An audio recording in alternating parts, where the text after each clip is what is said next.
Ya, lo kembali lagi dengan Kateo di sini. Sekarang kita akan belajar dari seseorang yang banyak banget requestannya di komentar-komentar sebelumnya. Dan setelah kita rehat dari kemarin kita cobain game PS2, sekarang kita akan balik lagi ke belajar dari seseorang, yaitu yang bernama Alexander Misko. Ya. Nah, bagi yang belum pesen Galena Alpha Series atau Galena Beta Series, bisa kalian pesen di nomor WhatsApp di bawah, ataupun bisa kalian lihat tuh ada tasnya dan juga ada tasnya. Itu Galena Alpha, terus yang ini ada Galena Beta Series. Bisa kalian dapatkan di nomor WhatsApp di bawah. Nah, sekarang kita akan langsung saja belajar dari seseorang, Alexander Misko dari Rusia. Ya, kita akan coba lihat YouTube-nya. Alexander Misko. Kalau misalkan banyak banget yang udah request orang ini, dan permainannya kita lihat aja. Biar kita juga bisa belajar ya. Nah, kita akan belajar yang lagunya, sebentar. Kita ngatur volumenya dulu. Kita akan belajar yang lagunya Pirates of the Caribbean, solo gitar. Bukan fingerstyle gitar ya, tapi solo gitar. Nah, sebelum mulai kita lihat dulu ada yang unik nggak di... Aduh, ini mulai melulu nih. Ada yang unik nggak di settingan dia mungkin, atau peralatan apa yang digunakan? Coba kita lihat ya. Ini iTunes, Google Play. Dia juga punya album kayaknya. Nah, tuningnya itu unik. A crash F, C, F, G, G, crash C. Kalau kita coba cari, nggak ada ya namanya ya. Berarti apa senar 6-nya A crash? A crash ya? A crash. Kalau senar 6-nya A crash, dari E dia itu naikin berapa banyak ya? Kalau E, F, G, E ke F kan setengah, G 1, 1,5, A 2,5, berarti dia naikin 3 nada di senar 6. Luar biasa ya. Terus mungkin F-nya itu diturunin, yang senar 4-nya juga diturunin dari D, E, A, D diturunin jadi C, G diturunin jadi F, B diturunin jadi C crash, E diturunin jadi C. Berarti bassnya itu dia tinggi banget ya. Mungkin kalau kalian tekan senar 6 punya dia, itu pasti keras banget. Coba kita cari tuning. Drop C tuning, bukan. C crash tuning kayaknya. Entah tuningnya apa ya, tapi kalau misalnya kalian tahu, mungkin ini penggabungan antara stem apa gitu ya. Kalau kalian yang tahu, bisa kalian komentar di bawah, biar nanti Kateo bisa highlight, terus nanti kita bisa tahu namanya apa ya namanya ya. Itu juga jadi penasaran nih. Oke, kebanyakan drop C, drop D, tapi itu ini aja dicoret, missing ya. Itu bikin sendiri jangan-jangan. Ini tuningnya kalau kita tahu segala macam dalam bentuk pergitaran gitu, untuk tuning-tuning yang aneh itu justru lebih enak daripada yang standar. Oke, ini biasa. Terus ini ada signature modelnya, apa ini ya? Oh, dia juga bekerja sama dengan brand gitar. Nah, terus ini nih, pantesan ya tuningnya naik 3 di senar 6. Soalnya ukuran senarnya itu 13. Katanya aja pakai senar ukuran 12 di Galena, butuh penyesuaian karena sebelumnya kan mungkin 11 di gitar yang katanya dan dulu juga pakai nilon. Jadi untuk yang ke-12 itu, untuk kita main yang di senar ukuran 12 itu agak susah dan butuh penyesuaian, apalagi 13. Nah, ini kita ada sound hole pickup, jadi yang ada kayak bar gitu di hole gitarnya, itu namanya sound hole pickup. Dan kalau yang sound hole pickup yang bagus itu bisa menangkap suara gitar yang natural banget. Jadi semakin natural yang bisa ditangkap, itu justru semakin bagus. Bukan mengubah suara gitar jadi bagus, tapi natural. Kalau misalkan suara gitarnya jelek, ya udah. Ya kalau misalkan suara gitarnya bagus, nah kan jadi naturalnya dapat gitu. Makanya kalau kalian cari, pilih yang pickup yang bisa menangkap suara gitar dengan natural. Kalau misalkan mau gampangnya ya pakai mic aja. Tapi kan banyak noise segala macam, nah itu juga susah. Nah, ini kaponya pakai brand bermerek yang sudah kita ketahui semuanya, ini mahal nih.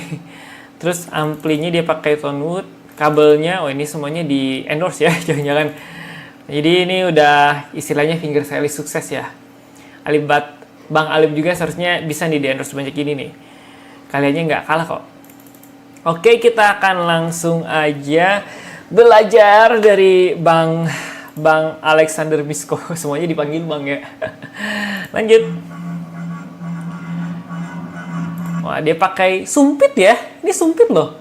Jangan-jangan sumpit di restoran dia ambil terus dapat ilham gitu. Ini sumpit loh, atau drumstick ya. Mungkin bagi yang tahu komentar di bawah, drumstick atau sumpit ya. Kalau katanya sih ngomongnya sumpit ini, sumpit. Tapi sumpit nggak mungkin sepanjang itu juga ya. Ya kita bilang saja sumpit kan. Nah dia penempatannya itu di antara senar 4 dan 5. Jadi dia model digesek. Kayaknya drumstick deh. Ya udahlah lupakan. Katanya sebutkan sumpit. Kalau misalnya ada yang mau komentar di bawah, itu the drumstick ya, komentar aja di bawah. Nanti katanya koreksi. Jadi dia penempatannya di senar 4 dan 5 dan dia digeseknya ke dalam dan keluar. Kalau biola kan digesek kiri dan ke kanan. Jadi unik ya. Nah, ini sound hole pick up-nya. Lanjut. Jadi kayak suara alat musik yang berbeda gitu dari gitar. Tapi nadanya masih pas. Nada iklan.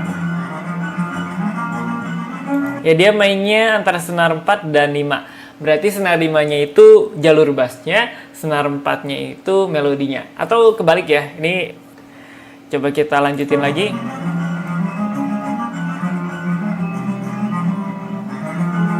Nah, yang unik tadi itu. Nah, jadi dia petik senar yang kedua pakai jari kelingking dia. Ingat tangan kiri ya, bukan tangan kanan. Kalau kita metik pakai tangan kanan itu udah biasa. Tapi kalau tangan kiri untuk menambahkan sebuah sensasi yang luar biasa seperti video ini, dia pakai tangan kiri kelingking. Pakai tangan kiri loh. Nah, teng gitu. Nah, karena tuningnya udah dikostumisasi sedemikian rupa, pasti masuk nadanya. Kalau misalnya kita mau asal gitu, tapi nggak masuk ya percuma. Nah, dipakai lagi.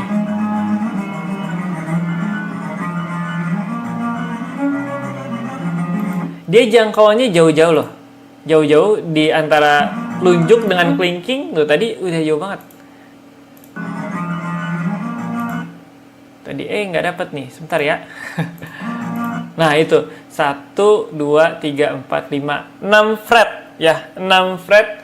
Jangkauan dia 6 fret. Jadi butuh banget buat kalian yang para gitaris. Bisa memainkan itu. Jangkauan fret kalian itu sangat penting. Jangan cuma mau 4 fret aja dari telunjuk ke kelingking, tapi coba extend sampai 6 fret atau 7 fret. Penting ya. Jadi latihan finger exercise atau latihan senam jari itu penting. Buat jangkauannya panjang.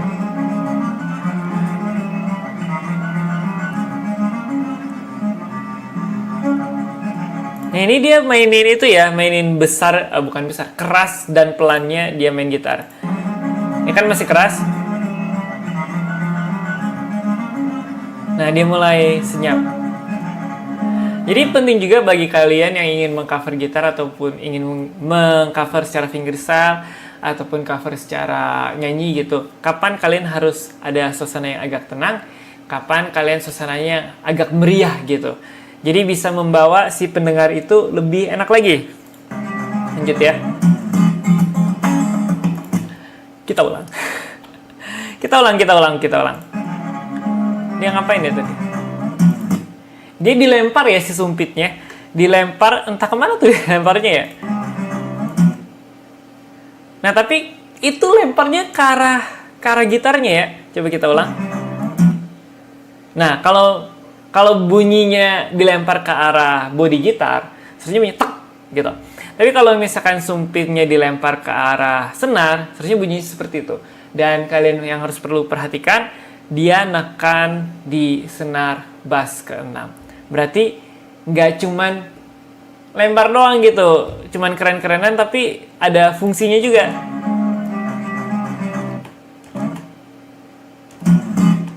Atau pakai jari ya? Kayak nggak kelihatan gitu. Sepenglihatan kalian sih kayak dilempar pakai sumpit ke arah senar ya. Jadi kalau misalnya kita lihat tampangnya itu kayak kalem gitu, seharusnya mainnya itu kalem. Ini kan dia kayak klimis gitu, klimis. Sebenarnya mainnya tenang gitu atau enggak, tekniknya sederhana tapi enak didengar. Tapi ini klimis mukanya tapi permainannya nyentrik banget. Nggak kebayang dah. Penampilan sangat menipu. Dia itu memakai teknik perkusi, kalau misalnya kalian lihat di cover fingerstylist yang udah jago banget. Ini sebenarnya simple. Ini menurut katanya udah jago banget nih. Nah, kalau misalnya kalian perhatikan, bentar ya. Nah, jadi itu pentingnya kalian menekan senar bass, entah kalian fingerstylist atau misalkan cuman gitaris cover genjreng atau petikan biasa. Maksudnya cuman mau gitu doang covernya. Penting banget kalian menekan senar bass sampai tujuannya gitu. Jadi jangan cuman gara-gara capek nekan senar bass jadi lepas. Kalau kalian perhatikan pada sedia perkusi, nah si bassnya itu masih jalan. Kenapa? Karena dia nekan terus, nggak dilepas. Kebanyakan orang itu ngelepas si senar bassnya karena apa? Karena merasa nggak nyampe lah ke bagian melodinya, atau mungkin karena capek lah. Nih, kita harus contoh dari dia, bassnya dipertahankan tapi teknik lain tetap jalan.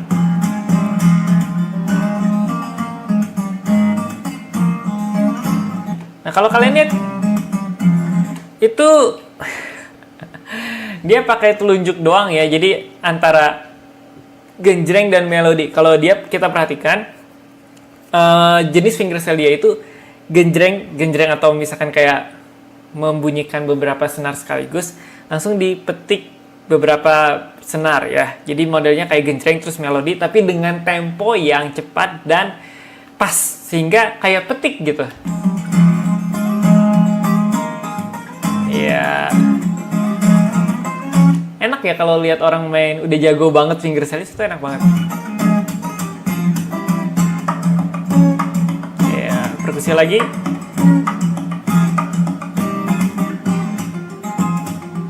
Nah, dia mainin suasana lagi yang tadi rame banget. Bassnya kedengaran lebih dominan, bukan lebih dominan sih, balance ya antara bass dan treble. Di bagian berikutnya ini kan masih balance.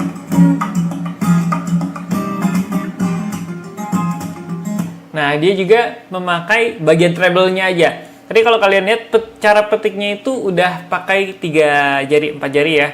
Jadi ya tergantung sikon kita mau cara bunyikannya gimana. Kalau kalian mau bunyikan gitar pakai 2 jari aja nggak masalah kalau udah jago gitu. Tapi kalau basic ya lebih bagusnya belajar dari 4 jari dulu. Kalau misalnya udah jago ya udahlah gitu. Tidak ada yang harus memaksakan harus 4 jari. Kalau udah jago dengan 2 jari, kenapa enggak? Lanjut. Nice. Dia ada bagian harmonik yang tersembunyi nih. Nah, itu harmonik ya. Tadi lihat nggak? Nah, itu harmonik loh. Itu kalau nggak di pause itu nggak akan kelihatan. Kalau katanya juga nggak perhatiin bener-bener, nggak akan kelihatan tuh. Dan kalau kalian nggak dengerin bener-bener, nggak akan kedengaran juga harmoniknya. Jadi semacam kalau kalian nonton film itu kayak Easter eggs ya. Easter eggs artinya kan yang tidak diperlihatkan secara langsung, tapi kalau kalian perhatikan benar-benar, oh ternyata itu toh. Dan ternyata oh itu toh teknik dia. Udah pakai sumpit, pakai perkusi yang begitu, pakai petikan yang 2 jenis petikan, minimal 3 lah, 3 jenis petikan yang berbeda, terus ada harmonik di tengah-tengah dia perkusi. Perkusinya juga tadi. Iya.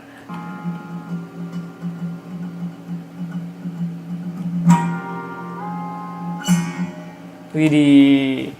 Outro-nya juga harus gitu ya. Ini nyentrik nih orang sebenarnya.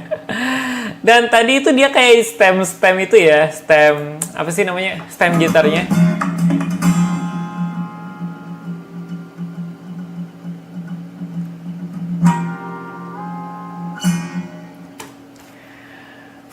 Kalau Bang Alif kan dia 1, ini 2. Terus dia pada saat sambil petik kan, itu dia style 2 senar ya.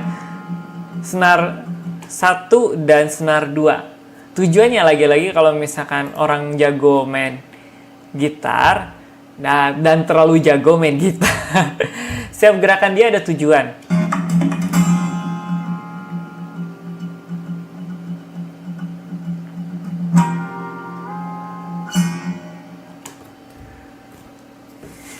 Atau nggak bisa ngomong apa lagi. Jadi sebenarnya konsepnya sangat sederhana dari videonya ya. Karena ini di shoot 2 kali, video sekali, bukan sekali sih, video dia terpisah antara dengan audio. Jadi dia rekaman ulang audio, dia rekam audio dulu, baru dia rekam video berdasarkan audio yang dia rekam sebelumnya. Jadi kalau kita rekam 2 kayak gitu, itu sangat susah ya. Kalau misalnya kita live kan itu lebih gampang. Kalau misalkan rekaman 2 kali kayak gitu, itu butuh tempo yang pas gitu. Dan juga konsepnya sederhana ya, cuma di tepi danau gitu. Di tepi sungai mungkin ya. Tapi angle-angle-nya itu bagus. Jadi memperlihatkan teknik gitar yang dia pakai. Dan outro-nya juga nyentrik. Widih, puter-puter gitu loh. Oke. Semakin kesini katanya semakin merasa nggak jago. Karena ternyata memang nggak jago juga apa sih. Dan masih banyak yang lebih banyak gitu ya, antara bumi dan langit gitu keahliannya. Jadi semakin menyemangati kita, termasuk katanya juga, untuk lebih mengulik lagi dan memperlancar teknik-teknik dasar dulu sebenarnya, baru ke sana. Misalkan teknik perkusi kita lancarin dulu yang simpelnya mungkin bass dan slap. Kita lancarin dulu sampai benar-benar jernih bunyinya, sampai sebenar-benar pas. Nah, baru kita ngulik-ngulik yang lain. Saya yakin mereka juga mulainya dari awal kok. Jadi kita juga bisa asal latihannya, proporsinya pas gitu. Alexander Misko, gitaris sumpit. Enggak juga ya. Oke, begitu saja video kali ini. Ditunggu ya komentar kalian di bawah. Siap belajar sama siapa aja? Belajar sama siapa aja? Salah. Belajar sama siapa? Lalu lagunya apa? Silahkan komentar di bawah. Oke, begitu saja video kita kali ini. Tunggu katanya di video-video selanjutnya.